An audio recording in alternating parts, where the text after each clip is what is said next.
ಗಾಳಿಯಿಂದಲೇ ಪಡ್ಕೊಂಡಿದೆ ನೋಡಿ.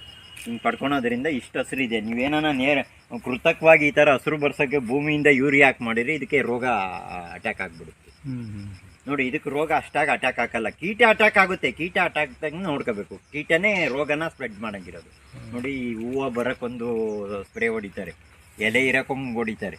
ಇದು ನೇರವಾಗಿ ಗಾಳಿಯಿಂದಲೇ ಬಂದಿರೋದ್ರಿಂದ ಸಾರಜನಕ ಅಲ್ಲೇ ಇರುತ್ತೆ. ಅದನ್ನು ತಂದು ಎಲೆ ಮ್ಯಾಗ ಬೀಳೋದ್ರಿಂದ ನೇರವಾಗಿ ಅಲ್ಪ ಸ್ವಲ್ಪ ಉಳ್ದಿರೋ ಸಾರಜನಕನ ಎಲೆ ಬೆಳ್ಕೊಂಡು. ಅದಕ್ಕೆ ನೋಡ್ರಿ ಹೆಂಗೆ ಗ್ರೀನಿಶ್ ಆಗಿ ಇರೋದೆಲ್ಲ ಅಂತ.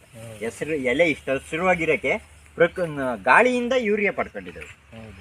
ಸಾರಜನಕ ಗಾಳಿಯಿಂದ ಪಡೆಯೋದ್ರಿಂದ ಆಗುತ್ತೆ. ಆಮೇಲೆ ಅದು ಪ್ಲಸ್ಸು ಮೈನಸ್ ಪ್ಲಾಂಟ್ ಇರಬೇಕು. ಏಕದಳ ದ್ವಿದಳ ಪಕ್ಕದಾಗ ಹಾಕೇ ಇರಬೇಕು. ಅದು ಮೇಯ್ನು ಒಂದನೇ ದ್ವಿದಳ ಇದ್ರೂ ನಡೆಯಲ್ಲ, ಏಕದಳ ಇದ್ರೂ ನಡೆಯಲ್ಲ. ಅದಕ್ಕೆ ಇವಾಗ ಅಕಡಿ ಸಾಲ ಅಂತ ಅಕಡಿ ಅಂತ ಹಾಕೋರು. 3-4 ಸಾಲ ರಾಗಿಗೆ ಒಂದು ಸಾಲ ಅಕಡಿ ಹಾಕೋರು. ಆಮೇಲೆ 10ಕ್ಕೆ ಮಾಡ್ಕೊಂಡ್ರು, ಆಮೇಲೆ 15ಕ್ಕೆ ಮಾಡ್ಕೊಂಡ್ರು.